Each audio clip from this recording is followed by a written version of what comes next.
Next on MLR Weekly, the biggest of rugby fishes, World Rugby CEO Allan Gilpin, John Fitzpatrick of Rugby Morning, Bryan Ray of America's Rugby News, the TRN Play of the Week, excellent picks courtesy of the Rugby Odds, and the best damn recap in rugby history. Rugby Wrap-Up's MLR Weekly brought to you by Sheehy Auto Stores. It's easy at Sheehy. The Pig and Whistle, New York City, the world's best rugby pub. And Lean and Limber, stretching your way to a healthier lifestyle.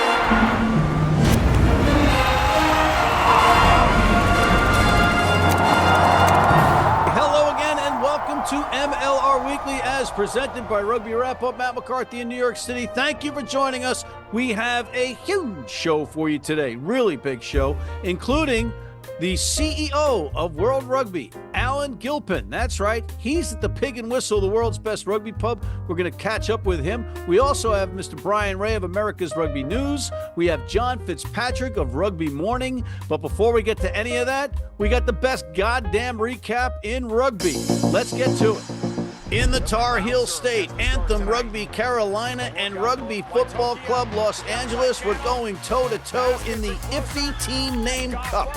A good crowd watched an entertaining match that saw the home team squander their first win ever versus a depleted LA side. Indeed, the Hollywoodites snatched victory from the jaws of defeat despite starting an all-Caucasian 1 through 15, a first in Major League Rugby history. Let's hope it's the last. Final score, 33-29 LA. In New Orleans, the Gold and Utah Warriors were soaked from insufferable humidity that made for a slippery ball and sloppy play. But NOLA took command and held on despite 420 combined rushing meters by Caleb McEnany and Paul Lasike. Utah may have saved their season, though, with a try at death, securing a bonus point on Joel Hodgson's conversion. Final score, 21-15 Nolans. At the Oh Snap Dragon in San Diego, the rematch of last year's final was a nail-biter. The Legion and Free Jacks went at it with all they had, and New England looked to be in control. But in the 78th minute, all heck broke loose when Lincoln McClutchy scored a sensational try, giving San Diego hope. But he inexplicably rushed the conversion, missing a drop kick attempt. This led to utter chaos for the viewers at home who didn't see if the conversion was good. It wasn't. Yet, in the 79th minute, the TV scoreboard incorrectly credited San Diego with the conversion. The Legion then drove the length of the pitch, courtesy of 2 Free Jacks yellow cards, to score in the corner. McClutchy's conversion wasn't seen as the feed went out. And the apoplectic broadcasters thought San Diego won. They didn't. Turns out McClutchy couldn't convert from a tough angle, and the Flapjackals won. In Houston, it was cats and dogs as the Houston SaberCats and Chicago Hounds gnarled their chompers and simply smashed each other. The home team held on in this thriller, and a disappointed Chicago team did get the best-case scenario in the loss with 2 bonus points as per their 4 tries, including 2 each from Nate Augsburger and Julian Dominguez. Great match, and both teams left it all on the pitch. Final score, Houston 23, Chicago 22. In Arlington, Texas, the Jackals bedazzled Seattle with some nifty offense, including a nasty no-look pass from the excellent Thomas Kubija to his lock, Damon Torres, who showed soft hands and nifty feet and a nose for the whitewash, while on the wing for a 14-0 lead in the 23rd minute. But that was all the vaunted Seattle seawall would allow, as both teams put the D in defense. But them canines were ferocious in holding the prolific Seattle scoring machine. Wow, okay, we need a break. And what better break than our recurring segment, Rugby Morning's Coffee Break, with John Fitzpatrick calling in from the District of Columbians, Washington, D.C. John, welcome back to MLR Weekly. What do you got? Well, Matt, I'm confused. Is today Thursday? I'm looking at the score bug. The time and the score seem wrong. I don't. Yeah. Yes. It is Thursday. It is Thursday. Well, hold on, Matt. I think feed cut out. I didn't quite catch that. Yeah. What? Feed keeps cutting out. All right. Okay. The gag is, ladies and gentlemen, if you haven't guessed, we're doing a simulation of the end of the San Diego versus New England match, just the rematch of the championship at Snapdragon Stadium, that nobody seems to know what happened in the final moments because of technical errors. Right, John? Is that what we're doing? Technical errors, and if you want to go back and watch it, you can't, because you can't see the highlights or the replay on TRN. But, great game if you missed it. I mean, hey, New England Free Jack center Wayne Vanderbank scored his 6th try of the season. It was an entertaining game, and that last minute and a half, if you called it or not, was pretty wild. How about another unlikely outcome? How about the Dallas Jackals hosting the Seattle Seawolves? Dallas, they get some points scored on them. The Seattle Seawolves, they scored 7 points against the Dallas Jackals. No way you had that on your bingo card. Matt, come on, that's crazy, right? No, I had this one as a track meet, and I was saying take the over. I thought there was going to be a ton of points scored, and instead you get that defensive battle. D is for Dallas, and D is for defense. Tip your cap, John. It's easy for me to say. Tip your cap for the Jackals. What defense? But Seattle, 2 road games in a row. It's tough. I know they're a deep team, but they also lost their captain, and we're going to keep an eye on that because that's a big development. Rickard Hatting going down. Next. Hey, man, let's jump over to the Eastern Conference real quick where NOLA Gold, darn it if your boy Fitzy down there isn't pulling magic out of the hat. They beat the Utah Warriors by 7. And guess what? If you look ahead to Week 13, Memorial Day weekend, 4 teams on bye. Chicago Hounds host NOLA Gold in a clash of 2 teams tied on table points in the Eastern Conference. Man, it's going to be a doozy. Chicago at home should be very strong, but NOLA is now healthy. They're a good team. This is going to be a great match to watch. Next. Hey, man, I'm going to close out on 2 things. One, quick shout out to your boy Zach Lanning, who's named National Collegiate Rugby's new small college commissioner, a Holy Cross product. Congrats to Zach Lanning. Zach Lanning, of course, part-time host of the College Rugby Wrap-Up when we put that show out. And he is also one of the producers, along with Zach Burrow, of both these shows, MLR Weekly and the Rugby Odds, under, of course, Johnny Lewis of Johnny Lewis Films, who was our guru, our czar. But, yeah, great news. Good pickup. Solid citizen, Zach Lanning. What else? Matt, last thing here. I want to give a shout-out to the USA Women's Eagles for their big come-from-behind victory over Australia. They're on the cusp of qualifying for Rugby World Cup 2025. Exactly. And how about that win for Canada in New Zealand? Unbelievable. Crazy. Good stuff. Congratulations to both teams. Anything else? That it? That's it, baby. Let's roll. All right, that's it. Let's roll, says John, and we're going to roll on out of here into a commercial break. Thank you to John Fitzpatrick of Rugby Morning. Make sure you tune into that newsletter every day. It's the most informative, best thing that you'll need for your rugby cocktail parties. We'll be right back after this. Digs like a demented mole there. Need a great price on a new vehicle? Sheehy makes it easy. Easy Price shows you our lowest prices on the Mid-Atlantic's largest selection. Find your best price online or at any of our 31 dealerships. It's easy at Sheehy. Sheehy.com. You need your cleats? You need them tomorrow? If you order today by 3 p.m. New York time or noon LA time, they can have them to you tomorrow. Young, old, male, female, if you're playing on turf, if you're playing on grass, if you're playing in the rain, you're playing in the heat, they've got you covered. RugbyNow.com. Go there now.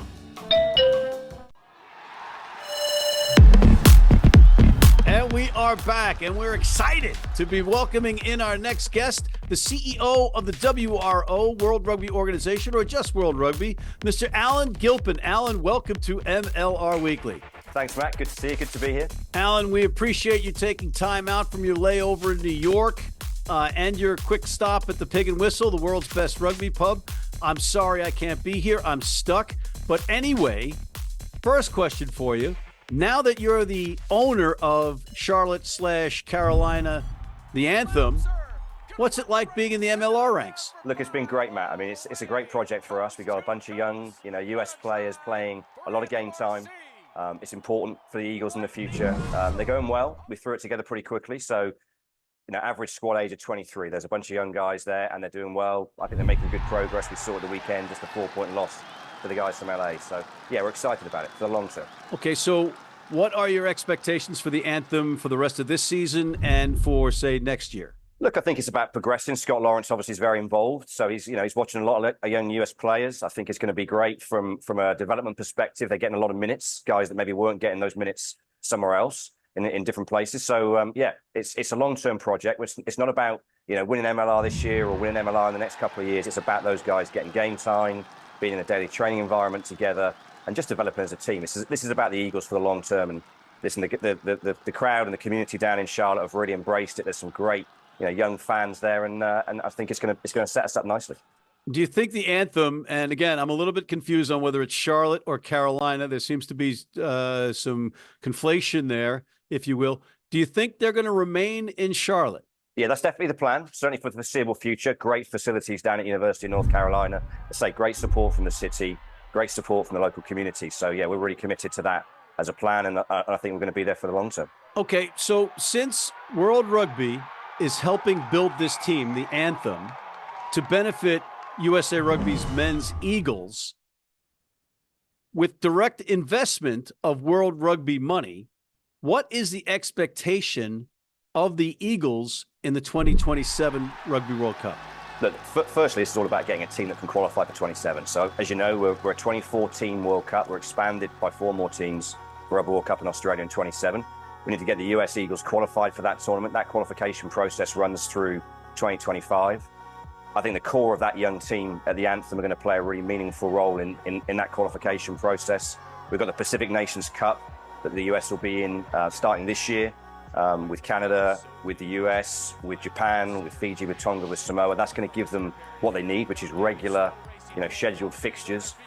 Start to see the US team playing together more than they have done in the last few years and give them a really great shot at qualification. And then that young team can be part of a World Cup in 2027. Obviously, this is about building a team for 2031 for a World Cup on home soil. Let's take a bit of a leap. You mentioned Cup and you mentioned Nations. And I want you to sell me a dyed-in-the-wool USA Rugby fan and a proud American while you're here in the heart of New York City on the Nations Cup for Tier 1 and Tier 2 teams, and why I should be happy with it as a Tier 2 team fan, because that's what the Eagles are. And full disclosure, I saw your interview with David Flatman, about this when you were in Paris during the Rugby World Cup. Look, I think it's a really important step. We've been working at this for years. It's about, and the US is a great example. It's about giving the teams that haven't got regular fixtures years ahead, like the Tier 1 nations have had. It's about giving those teams in July and November, not just fixtures and certainty, but meaningful competition where teams are putting their best squads out. The US are going to be playing against the right type of opposition in that second division for a few years. And when we get to 2030, it's going to be all about relegation promotion between Divisions 1 and Division 2. It's going to create more commercial content, going to create more broadcast content for people to get excited about, but also to drive more investment in the game. And I think for the US, that competition combined with some more regular, fixtures outside of those windows, and the Pacific Nations Cup in the Rugby Championship window is going to be a big part of that as well. So the US are going to have gone from very little certainty of when the Eagles are playing and when, for fans, when are they playing next, to knowing years in advance what's coming up. And I think that for everybody is really important. Okay, I have 2 questions. Doesn't this eliminate the Rocky Balboa shot, the puncher's chance? And also, what if USA Rugby should suddenly rise to the top? They just exponentially get better. So look, on the first one, no, and that's really important. It's a great question to ask. The Rocky Balboa shot's still there, so we built into that calendar, into that package of agreement is what we call crossover fixtures. So the Tier 1, the Division 1, 12 teams in that Nations Cup have committed to a minimum number in each 4-year cycle of fixtures against the Division 2 side. So now we've got to lock those fixtures in and make sure, again, everyone's got certainty of that schedule. But those fixtures against the best sides still have those opportunities. That's really, really important. And secondly, look, I hope that's the case. And if the USA do shoot to the top of that Division 2, they're still going to be playing against great opposition. And in time, they're going to have the chance to be playing off for relegation promotion matches in a rest of the world conference, in the USA's case. So against the Rugby Championship nations, for a shot of being in Division 1 over time. And again, that pathway, that progress for sports fans and for the players, really important. All right, while we're on the World Rugby / international test match stage, if you will. What can you, as CEO of World Rugby, do about the Six Nations? Because it's a privately owned entity, right? I mean, that's the complication. And, we're all familiar with the expression turkeys voting for Thanksgiving, or in your neighborhood, Christmas. But why in the world would any of those Six Nations teams vote for promotion / relegation? So look, Six Nations and obviously the Rugby Championship, the SANS are 4 unions. Those 10 unions obviously run competitions themselves. Those competitions are independent of World Rugby, but we've got to work closely with them, and we have done. And I think this kind of historic package of calendar agreements last year was an example of getting together over a long period of time and thrashing out some solutions that in time are going to be better for the game. And they recognise, thankfully, everyone does in the sport, that we need to grow. Rugby needs to be a bigger sport in more places if we're going to have a thriving, growing sport. Bigger audiences, bigger commercial opportunity for everybody, including those guys. So relegation promotion, not right at the start, because we wouldn't be ready for that as a sport, but relegation promotion at the right time is absolutely part of that package. That doesn't mean a team will be relegated from the Six Nations. It just means that in that July and November window, in that construct of the Nations Cup, teams can move between those two divisions. All right, so it's sort of like turkeys voting for Thanksgiving or Christmas, just with their wings or arms half up. Yeah, exactly. I didn't think there'd be that kind of cooperation. Okay, now I want to come back to this side of the pond and things that I never thought I'd see. And one of them is this unprecedented and promising relationship between World Rugby and rugby in the United States. That whole sleeping giant thing, it made a lot of us over here, or made a lot of us over here cringe. It was all just lip service. There was never any real financial commitment. But now we have World Rugby investing directly in Major League Rugby. And this comes after rumors flying around about Super Rugby Americas and a team in Vancouver and a team out of Colorado.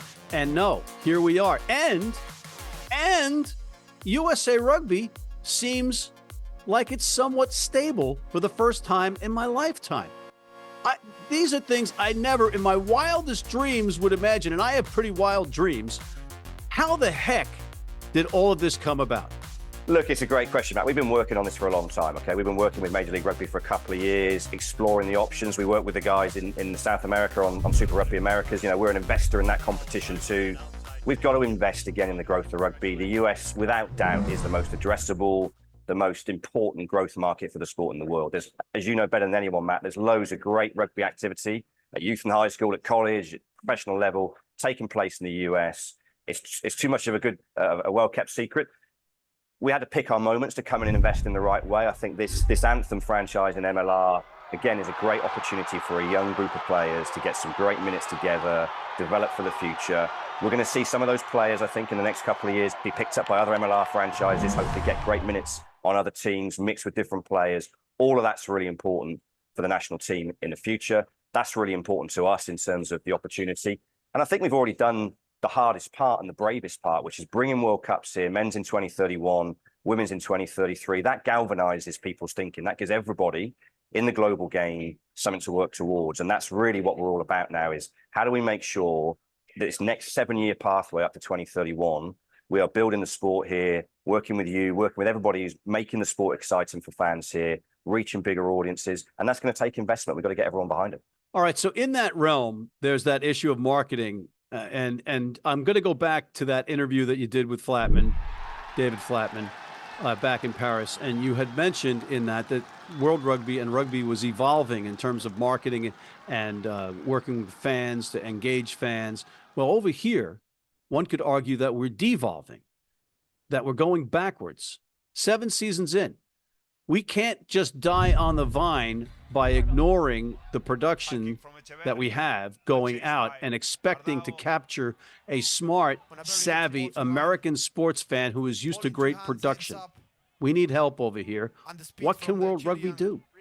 Look, I think now we're in a partnership with MLR around the Anthem franchise. I think we've got to work with those guys. I mean, you're absolutely right, Matt. We've got to have people not just calling the games in a really credible and knowledgeable way to help, hopefully, a growing newer audience to the sport really start to understand it and love it. But we've got to make sure that people are excited about rugby in this part of the world. So, that's something we've got to work with MLR, and that's something we've got to work with the international game on. We're going to see great fixtures here, obviously, in San Diego with the All Blacks and Fiji, the game we're putting on with USA and Scotland and Washington this summer. So all of this content needs to be covered well. All of this content needs to build with audiences in the US. Together, we get on the front foot on that journey and don't go backwards. Will we see a Major League Rugby team in Canada or Mexico or both?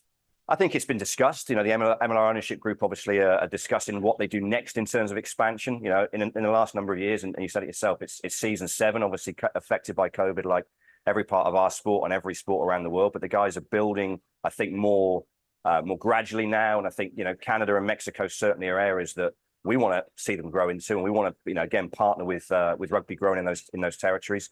We're seeing what Canada are doing in the women's game. Let's get Canada back in the men's game as well. I've had some spirited debates with close friends about the amount of international slots on Major League Rugby teams. I'm not against limiting the amount of international players, but I do at the same time like seeing American players play against the best players. What's the happy medium? Look, I think there's an evolution there. We need, in the MLR, as is the case now, as you say, some good international players so that the best US players, as they're coming through, are playing with good international players. And over time, hopefully, as there is more depth in the US talent, maybe there's more limit on the number of international slots. So it's finding that balance, I think, almost season by season over time, based on the amount of talent coming through. On that table there, you see a Rugby New York hat. If you could please be kind enough to show it to the folks at home. That hat is now memorabilia, nostalgia. In the biggest sports market in the United States, we don't have a Major League Rugby team. And in every successful professional league in the United States, New York is a key component of that. When are we going to get a New York team back? One of the things now for us on this 7-year journey again to 2031 is what are the best markets in America? We've got to pick the right ones at the right time, I think, in terms of really investing, really getting fans excited. And there's no doubt at some point, I think MLR will be back here in New York. Mr. Allan Gilpin, it has been a pleasure and an honor to speak with someone with such transparency and patience. Thank you, sir. Thank you for coming on MLR Weekly. Good to see you, Matt. Thank you.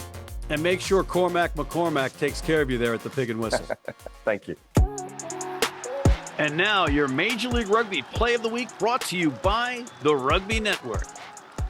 Te Waitakia scored the Anthem's first try of the match and was important for 3 reasons. 1, it was initiated by a clever chip and gather by Junior Gaffa. 2, it's a chance to say Waitakia's name correctly.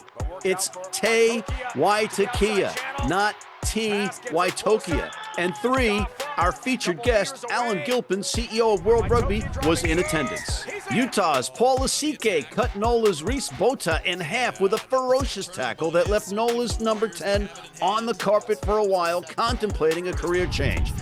The New England Free Jacks are champions for many reasons. Wayne Vanderbank's effort to get the Free Jacks the lead in San Diego showed a bunch of them.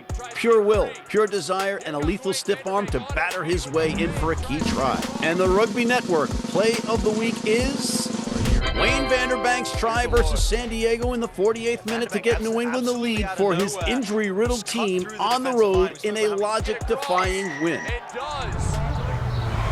Here's your TRO, the Rugby Odds MLR Picks of the Week via WWE Hall of Famer turned rugby advocate and excellent handicapper John Bradshaw Layfield and King Gift A. Belu, the Yogi Berra of rugby. I think Seattle got surprised. I don't think they expected to be Dallas so good and Dallas so tough, especially defensively. I mean, Dallas at the goal line, it's like they had the seawall down there. It was amazing the way they played, especially in their defense.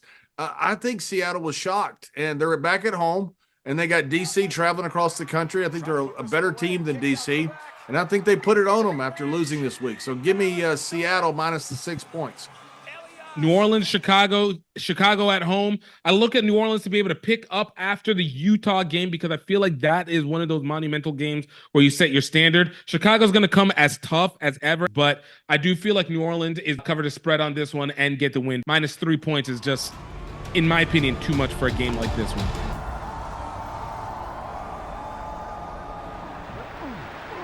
I wouldn't like to be at the bottom of that. If you're in New York City and want to watch some great rugby, have some great food, and some great times, go to the world's best rugby pub, the Pig and Whistle on West 36th Street.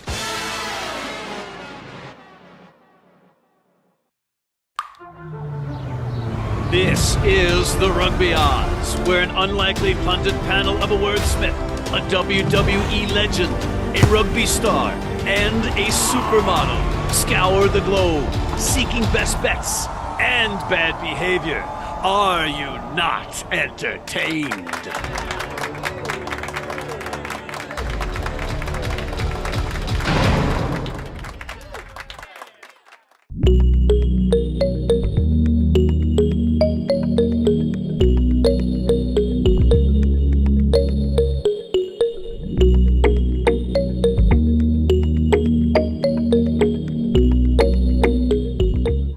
Hey, U.S. fans, you can tune into every match live on Flow Rugby. How do we know that? Because we're on there all the time.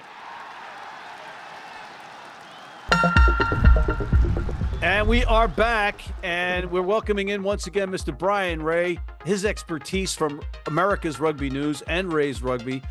Bryan, welcome back to MLR Weekly. Well, great to be here, Matt, after a bit of a calamitous weekend, you'd have to say, in MLR. Yes, it was testing the limits, if you will, in MLR. All right, let's get to your predictions, Bryan. And these spreads rather, are courtesy of the Rugby Odds, of course. Seattle at home, -6 versus DC. I'll take Seattle at home. I rate certainly JP Smith and Mac Mason are superstars on that field. I'll take them to win that one, but this is going to be a tight game. I'm not super confident in that pick, but I'll take Seattle. Then we've got Miami hosting New England. New England road favorites -6. I don't see New England going to San Diego and winning and then going to Miami and losing. I think Patras might be back for this one, but even if he isn't, I'm going to take the Free Jacks to win this one convincingly. Chicago, this game, -3 versus NOLA. NOLA are confident, man. 3 wins in a row. They look pretty solid against Utah. I don't think Mao was going to play, which is a blow for them. But, maybe they'll have Rodney Iona back or Dorian Jones. Again, this is one where I'm not super confident. Chicago's a good team right now, but I'm going to go with the Gold to upset the Hounds on the road. How about LA versus San Diego? San Diego going to be pretty disappointed with losing that game against New England. They started well and really kind of faded in that second half. So, I think they're going to have to start getting some wins here if they're going to be serious contenders down the stretch. So I'll take San Diego on the short road trip. All right, Bryan, unfortunately, we're out of time. So on that note, I want to thank Mr. Bryan Ray of America's Rugby News, Mr. John Fitzpatrick of Rugby Morning, Mr. Allan Gilpin, the CEO of World Rugby. That's a big deal, folks, and so are you. So thank you for tuning in. Please check out our other shows, including the critically acclaimed The Rugby Odds. Check out the College Rugby Wrap-Up. Please hit that subscribe button on YouTube. Sign up for our weekly newsletter. Tell your friends about us, and please join our American Red Cross blood donor team.